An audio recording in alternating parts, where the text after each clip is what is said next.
Thank you so much, Dallas. Oh, we forget that, right? I mean, that's a lot about what we're going to be talking about with prosperity consciousness and, how do we hold that? How do we hold our capacity to remember that there's a rainbow? At some point, somewhere on this planet, at every moment, there is a rainbow. Yay! Somewhere, right? That is real, right? And yet we pretend it's not real because it may not be. We know there's only one mind, there's only one heart, there's only one breath. So wherever there's a rainbow, that rainbow's over our head too. And this is our year of empowerment. This is our year of busting free from those limiting beliefs that have us sort of standing in neutral, right? This is our year where as a community we're saying, okay, what's next, right? What's next? And so we're in the second week of the book study. Last week to sign up for a group. Study guides are available for everyone, whether you're part of a group or not. And I'm going to keep this slide for the entire thing because I want to make clear to everyone, when we talk about prosperity and abundance, we're not just talking about finances. Finances are this very small, honestly, component of what we mean when we talk about manifesting and living into an abundant life. So it's about aligning our life with our highest purpose and stepping into the fullness of who we are. Whew. Doesn't that sound awesome? Right? And it's about consciously, this is all unity is about bringing consciousness, bringing attention and intention to our thoughts and our beliefs and our emotions and, most importantly, our actions, so that we can actually live a life that is meaningful and is authentic. Now, Ken gives us 5 steps, and he does say in there, it's hilarious because Ken is the last person in the world who's going to follow anything in a linear order. So just know that these are all kind of happening simultaneously. And so we're going to start with what he calls number 1, which is focus your mind, right? And each week we're going to move through each one of these steps. So focus your mind, specific, well-defined goals. Focus your energy and intention. So this isn't about what you want outside of you. This is about recognizing the potential that you already are. Can you feel the difference? It's not about what you're trying to get out of the world materially. It's about who are you becoming in the world. And that's like a paradigm shift, yes? We live in a very materialistic culture. It's all about what can I get, what can I get, what can I get, what can I get? When we're anchored in our spiritual identity, then what we're being invited into is to understand the potential that exists within each one of us. So the first piece in this is that we have to be willing to reclaim our power. Right? And that's a big deal. We have to be willing to say, okay, I'm not passive, I'm not a victim, I'm not, I actually do have power, I do have agency. Everybody say, I do have agency. Because we don't really believe that right now, right? So we need to build up our capacity to actually say that and mean it. So everything that is created by humans starts in our mind. It starts as an idea. It starts as a concept, right? So living an abundant life isn't just random or by chance. It's an invitation for us to step into a mindset and a willingness to just say, okay, there is goodness in the world, and I am claiming it for myself, for my community, and for everyone else. Because there's enough of it to go around, more than enough of it to go around. So one of the questions that I think is really to sit with this week is, what's going on in your own mind today? Right? Where are you? And don't lie. I got up here at the very beginning and said, I don't know. right? I don't know. And I'm feeling grief. And I'm not going to deny that I'm feeling grief, but I'm also not going to let the grief define me. Does that make sense to everyone? So, because what we can step into, and I really is what I call spiritual malpractice. And this is where we take our spiritual principles and we use them to actually create shame and blame and we use our principles to actually gird up the false beliefs we have about ourselves. New Thought went through a whole period. When I first came in, we were sort of a little bit at the tail end of it, but I would hear these stories about stepping into a New Thought church and having some sort of a diagnosis, and people literally saying, "So what are you thinking that gave you cancer?" Oh, people, no, that is not what we teach, right? That's not what we teach. There's a lot of misunderstanding around those things. So I want to invite each of us to step into a place where we're not beating ourselves up with our principles, with our shoulds. I should have, I could have, I would have, if I only had. Resentments, they are corrosive. And when we resent ourselves, it's just we're eating away at our own soul. Because the truth is that people get sick, and companies close, and relationships end, right? And so it's not about personal blame. It's about taking responsibility to being how am I called to respond? How am I called to be in this situation? Not that I need to beat myself up because I created this horrible thing that I'm in the midst of. And the other thing to remember is that this is a process. It's not just like Ken says, it's not a fad diet or a way of pretending. It's not just a one-off, we're going to do this for 6 weeks and then I'll be good. This is about creating something, which is about changing the patterns that we have, and that's a neurological pattern. We talked about this last week. What fires together neurologically gets wired together. And we're trying to disrupt what has been firing and is wired together. And then we have to develop a way to sustain those changes. And anybody who's tried to lose weight knows how hard that part is. But we also know that we have access to spiritual tools, all right? So it's not about, yes, you can fake it till you make it, okay? I give everybody permission to fake it till you make it. And it's not about faking it. It's about embodying it. It's about allowing it to transform you on a cellular, molecular, atomic level. Because that's the spiritual realm. Can you tell I'm feeling better? So what is it that we need to look at in order to develop the structures? What is it that's going to support us? So one of these pieces is what's called a structures of knowing. And it really comes down to this question, right? Einstein's famous quote, right? The most important decision a person can make is whether the universe is a friendly place. Really. Now, I say this all the time. It's not about anything except what enables you to live a more fulfilled, more loving, more joyous, more generous life. What is going to help you be able to do that? Because there's a lot we don't know, right?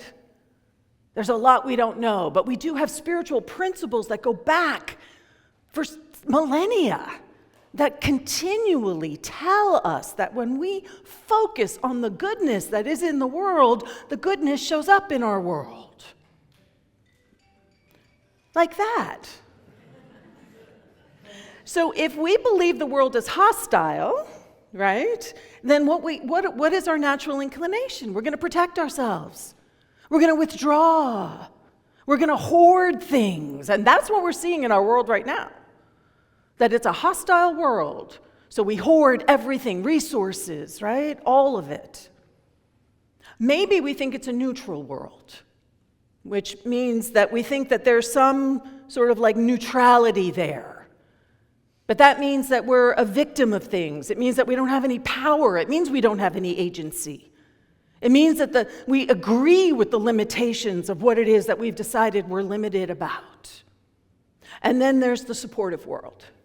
And in the supportive world, we take risks, we collaborate, we dream, we move things forward in consciousness. Now, one of the things that I've always been very clear about is that this isn't going to be, how we hold the world is not necessarily going to be uniform in every area of our life. There may be some areas of your life where you're very aware, oh, I'm so supported. And there may be other areas of your life where you're like, I'm not so sure. And then there's places where you think it's never going to happen to me. Anybody ever think that? So the invitation as we're working this abundance consciousness is to just sit with, what areas of your life are you like seeing hostility? Where are you hoarding? Where are you withdrawing? What are you protecting? Why are you protecting it? Where are you feeling like a victim? And then where are you actually living into this idea of a supportive world? So embrace your inner Pollyanna. That song was beautiful, Dallas, for like, can you see the rainbow? Can you see the rainbow? Half full, half empty. Is it even just about the water? Right? Is it about what's in the glass, or is it about the whole thing? Is it about the glass and the air and the water and how it all interacts? So Pollyanna is about choosing where you're going to place your focus, choosing how you're going to see something. So the invitation this week is, where is your focus? Are you catastrophizing? Right? Are you going to worst case scenario? Now, don't get me wrong. Worst case scenario can be helpful sometimes to calm us down. Like, okay, worst case scenario is, and I know I can navigate it. But to live in worst case scenario all the time means that we are completely cutting ourselves off from what else is possible in our lives. And Pollyanna gets a bad rap, right? She's naive. So, I don't know. I think I'd rather go through the world with people thinking I'm naive rather than people thinking that I'm cynical, personally. Right? I'd rather go through life giving people the benefit of the doubt again and again and again, rather than assuming the worst. And it's one of the things we hold in all of our classes, that we assume the best. Somebody says something to you, somebody does something, assume the best of them, not the worst of them. And then the other piece, which I think is really like where we are right now, is we need to be bold, be clear. This is what Social Justice Choir is doing when they're out there. This is what We the People is doing. They're being bold, they're being clear, they're making a statement, they're stating their intention loudly. And if you don't quite know what you desire, well, guess what? What's going to show up in your life is really going to be murky and fuzzy. Anybody ever experienced that? I don't quite know, and then everything's always just kind of in the I don't know, and it's just kind of muddy and fuzzy around the edges. What happens in vagueness stays in vagueness, right? And I've said this over and over and over again. What happens in vagueness stays in vagueness. Be willing to state it. Can you change your mind? Yes, you can. Can you say, this is what I want? And then having that begin to show up clearly for you, steps forward, and then go, that isn't actually what I want. Absolutely. That's the part we forget. We forget that we don't have to be locked in. That actually we're being invited. So Bill's reading, I thought, was just so perfect because it's about rigidity. It's about when we lock ourselves in. Having a prosperity consciousness is about opening ourselves up. It's about taking the steps forward and trusting that you can pivot at any time. You may not even know, like when I was going through my my practitioner training, when I first started at Agape, and I've shared some of this, but I went because I was in pain. Let me be really clear. I had no idea that this is where I was going to end up, right? I went because I was in so much pain. And I wanted teachings that would support me to be able to heal myself. That was why I kept going. And the whole time I kept going, people kept saying to me, "Oh, you're practitioner material. Have you thought about it?" And I was like, "Get away. This is about my pain." We get attached to things, right?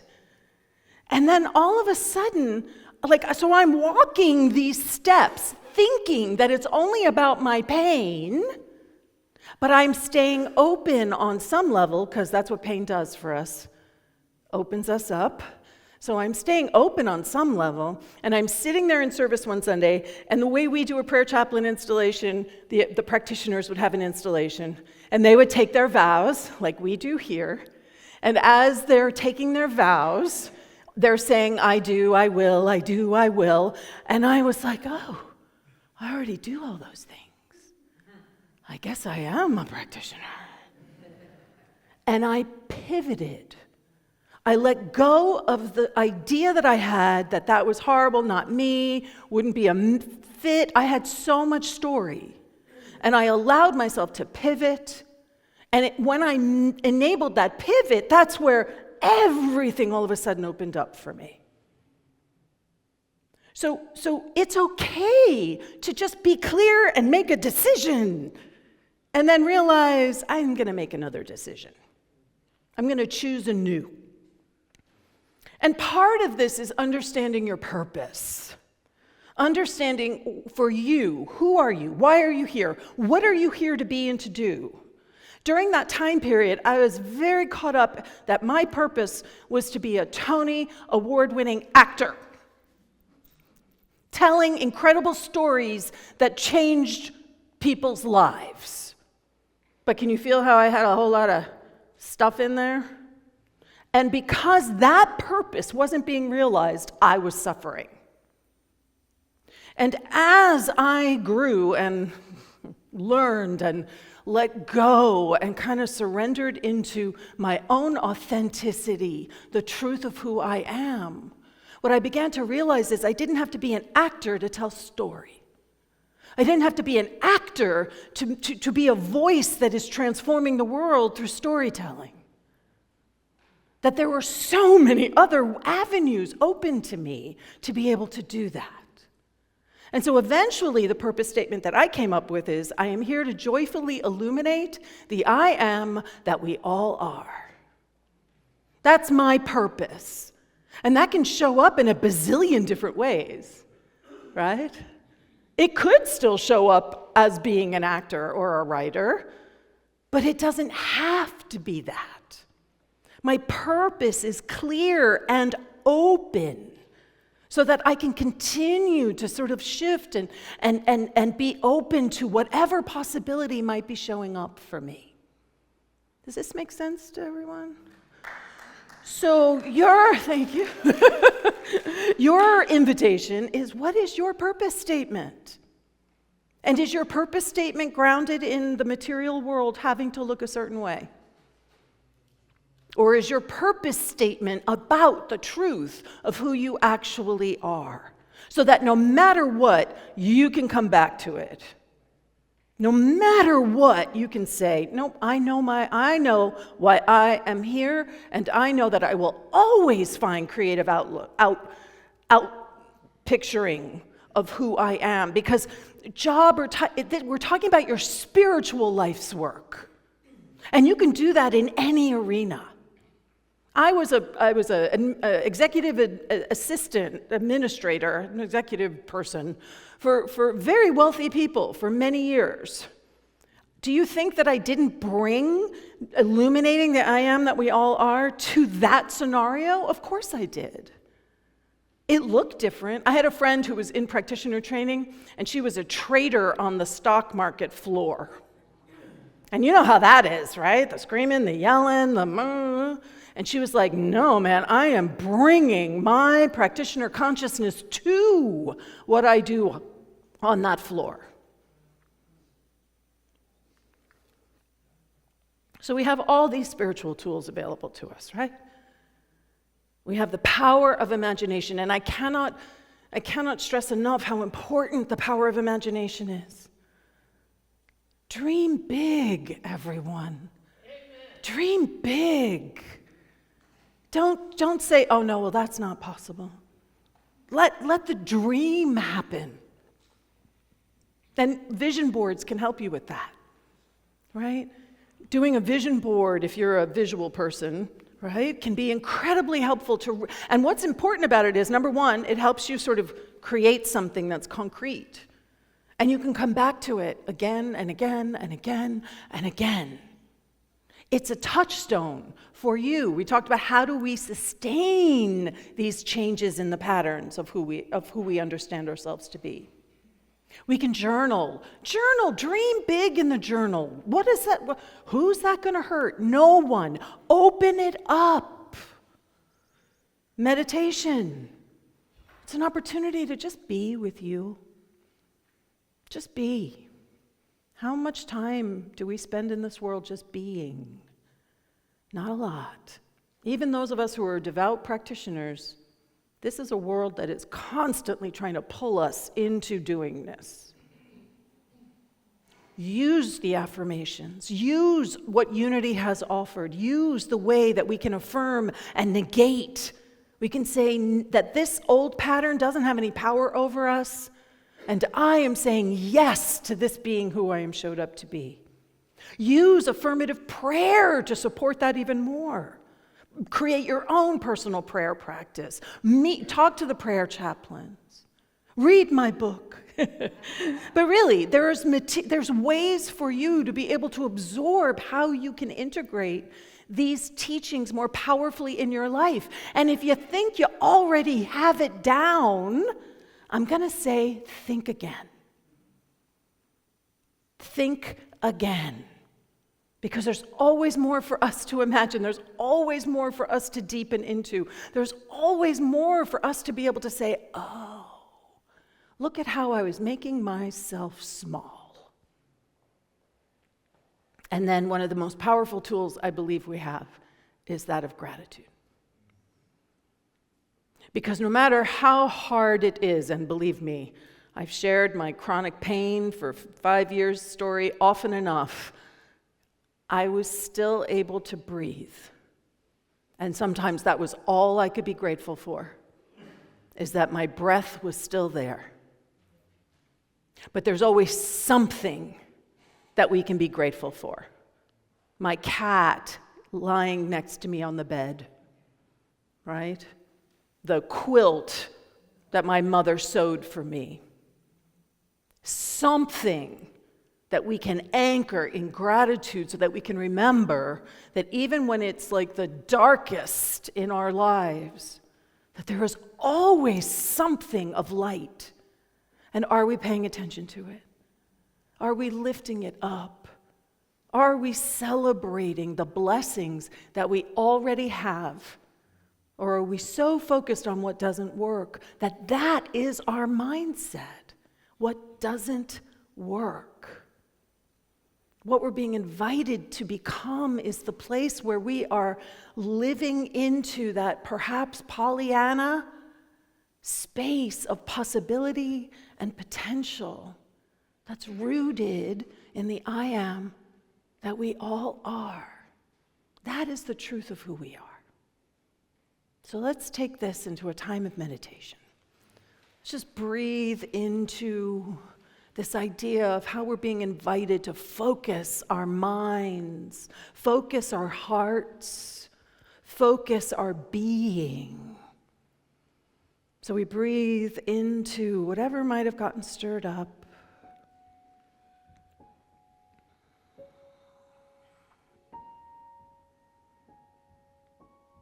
Let me just welcome. Just welcome the wholeness that we already are. The invitation is to just let go of the shoulds and I oughta and it's supposed to. And just welcome that place, that space that is always whole, that is always strength, that is always life, sweet life, energizing.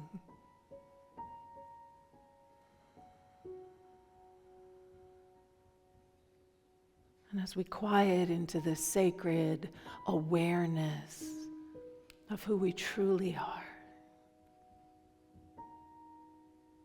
I just invite you to unleash your power of imagination.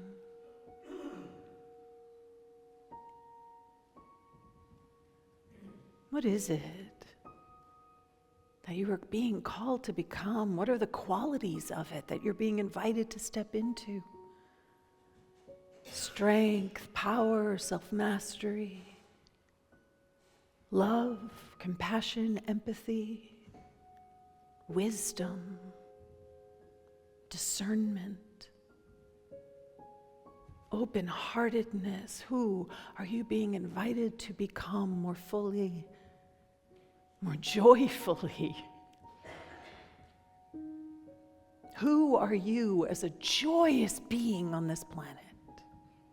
What does that feel like? Just allow that to be present in every cell, every atom, every form and function of your being.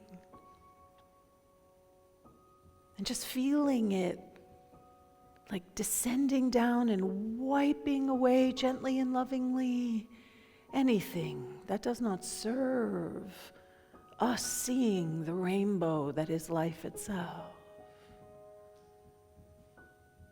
Just being willing to set the old ideas aside for now.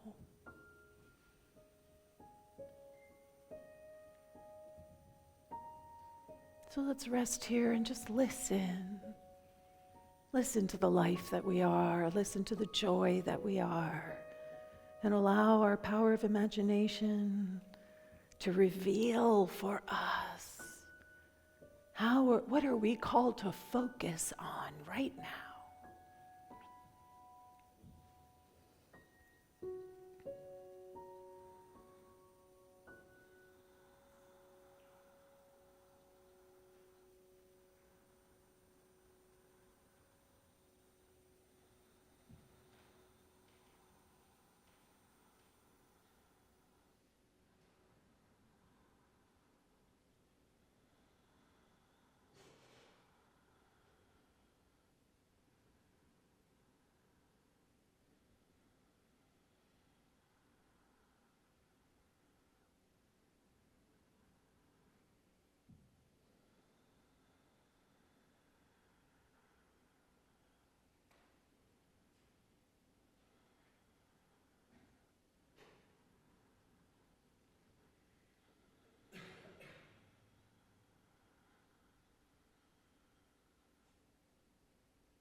So as we breathe into whatever might be arising, and just knowing that this is a practice that continues to inform and to guide, I just invite you to find one thing in your life that you're grateful for right now.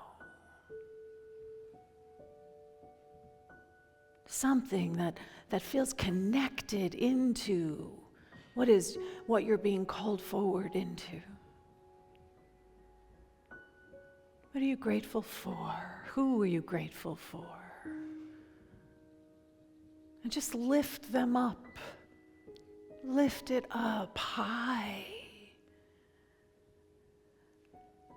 Just recognizing the blessings that are ours right now, recognizing that these blessings multiply that what we place our attention upon grows in our consciousness. So as we focus on our blessings, they grow. So much to be grateful for. So much to appreciate. So I bless it all. I bless what is unfurling within each one of us as we continue to grow and say yes, as we are willing to focus our mind on possibility. In gratitude for this, in gratitude for all that is being revealed, that is transforming not only our lives, but everything. I do give thanks. And I invite you to seal this with me by saying, and so it is. Amen. Ashe. And so our affirmation today, oh, it did it again. Because I kept the same affirmation, so I didn't change it. So I'm open. Everybody just say that. I'm open. I'm curious. I am open to the infinite possibilities within and all around me. I am open to the infinite possibilities within and all around me. And so it is. Amen.